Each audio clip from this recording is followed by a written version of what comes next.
The news has been abundantly full of things that have been on my mind. I'm sure they've been on your mind too. We can't stop watching the oil flow into the Gulf Coast. And people are both hand-wringing and hand-shaking and hand-finger-pointing about all of that.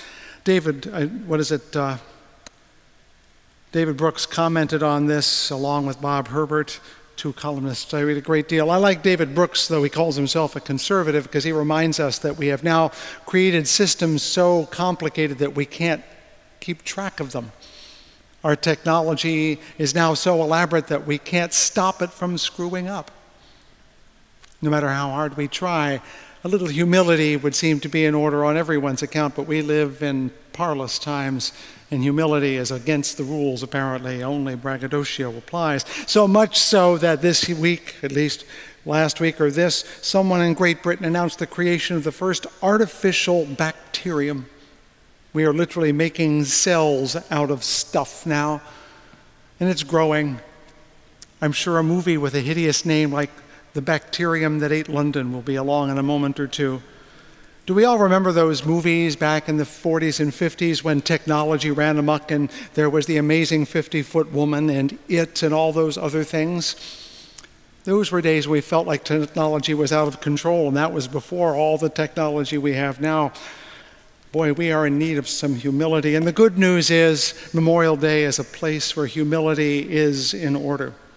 As Archibald MacLeish reminds us, we are surrounded by the dead, the young dead soldiers, but also our parents, our neighbors, all of history, who ask silently every week, every day, what have we done with their gift of their lives now that they are no longer alive?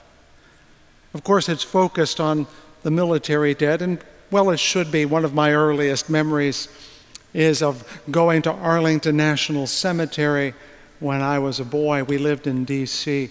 I think it was 1960, but it could have been 1959. All I know for sure, it was a hot day, as it always is in D.C., and it's an amphitheater at Arlington National Cemetery. If you've not been there, there's an amphitheater, very Roman in its glory, and it's open to the air, of course, and my father brought my brother and me to see the observances, and we sat there on a bench. They didn't have seats like you had. They were merely benches. It was out of doors, remember, and we found a seat somewhere, and in came all of the soldiers and the sailors. And then what was most impressive were the veterans, the VFW and the American Legion, men of a certain age already, some of whom had been part of World War II, some who had been part of World War I, and in that year, conceivably, there were some old gentlemen who knew the Spanish-American War. I doubt very much there were any Civil War vets in that crowd, but I do remember that Dwight David Eisenhower spoke and that I was in the amphitheater when he spoke, the closest I've ever come to a sitting president. Cemeteries have been a capstone, I should say, a marking stone in my life. I seem to run into them all the time. Of course, when you're a preacher, you visit a lot of cemeteries. It kind of comes with the job. But even as a boy, I remember bumping into them regularly. A small cemetery near our home in Baltimore that was not taken over by the golf course. And so it, along with a little chapel, since decommissioned, lived in little simple anonymity. No one went there anymore. The stones had been covered over with lichen, but you could still make them out. They all seemed to be related, sharing about 4 last names. Made me wonder who these people were who were saved from ignominious loss, but at the same time were now unknown to anyone. Then we moved to Massachusetts when I was a first minister, and there were town cemeteries all over the place. One of the first things an old New England town will do is set aside a place for a burial ground, and that's where you were planted. And if it were winter and you lived in a place like Massachusetts, they didn't bury you right away. The ground was too hard.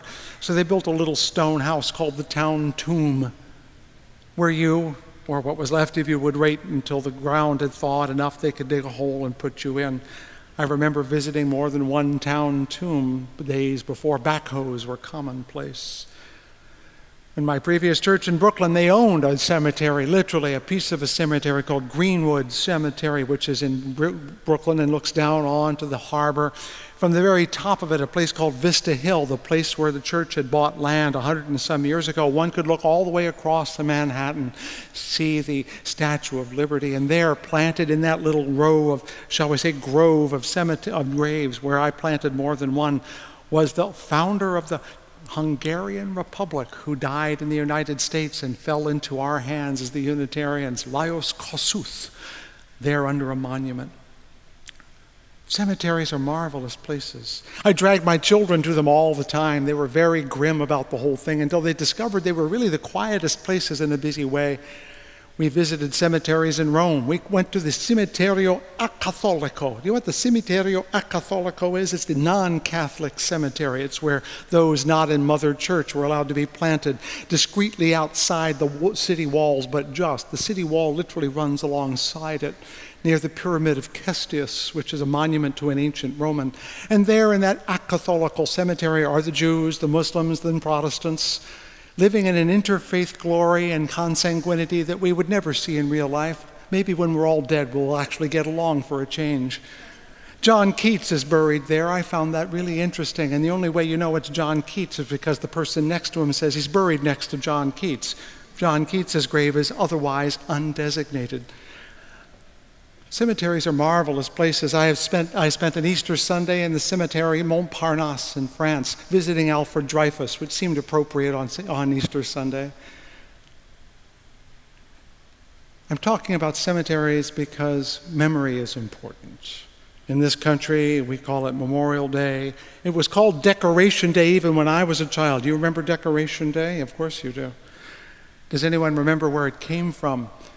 Apparently it has two stories, but mostly it comes down to a number of Confederate widows and mothers who wished to honor their fallen sons and husbands and brothers after the Civil War, because after all, they lost the war.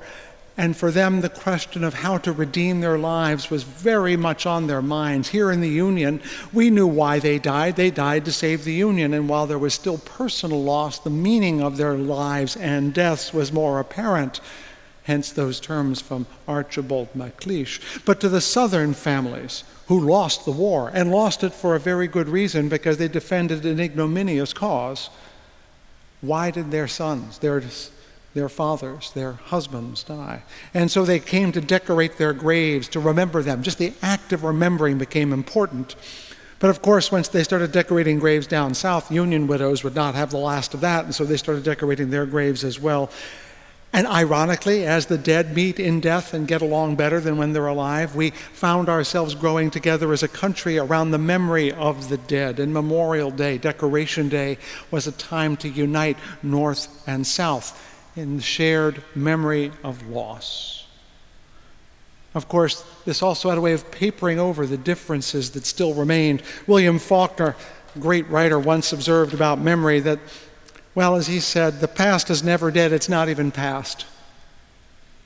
Especially in places like the South, and especially in places where something happens and never completely unhappens.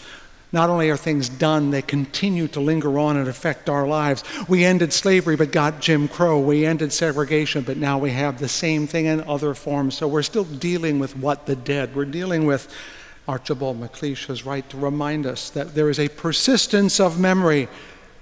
Yes, that is a painting by Salvador Dali of the dripping clocks. The persistence of memory is that we keep enacting and reenacting, of course, as Santayana reminds us, the history that we failed to remember. It always astonishes me that we see all this grief in Northern Ireland, born of a hostility that's 400 years old. And then we remember that the Greeks and the Turks have been fighting for just as long. And of course, the Jews have been hated for 2,000 years, even though there's not a single Jew left who was ever there to take the blame. The persistence of memory, the persistence of death. It's difficult, this remembering part.